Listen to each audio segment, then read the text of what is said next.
Good day, everyone. Great to have you once more for another drop of mercy. At this time, more than ever before, we are hungry for encounters with true meaning, uncomfortable experience. The experience of isolation and social distance has led us to an eager desire of encounter. As Christians, we look over that same experience of profound encounter with God. Many people seem convinced that they will somehow know God when they see God.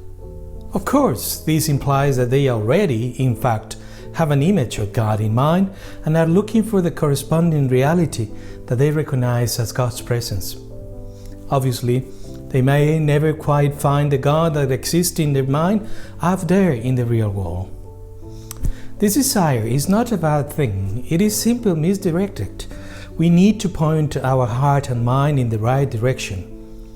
According to the Catechism of the Catholic Church, Christ is already present to the Church in different ways.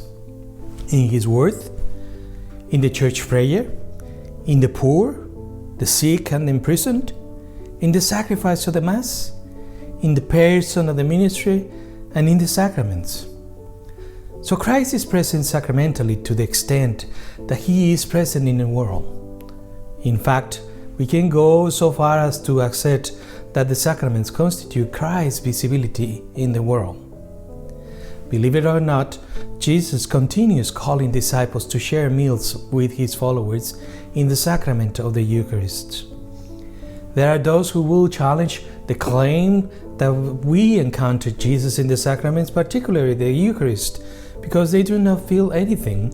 They are not touched at the core of their being or feel that every Eucharist is a theatrical act. However, when we speak about the sacraments as an encounter with Jesus, we are not necessarily referring to an emotional event. The reception of the Eucharist unites the communicant with everyone else who receives Holy Communion.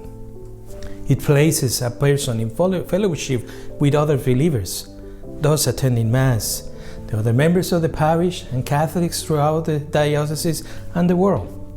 It keeps a person linked to an immense spiritual family, the body of Christ, the Church, and establishes and strengthens a spiritual bond that is shared with brothers and sisters in faith everywhere.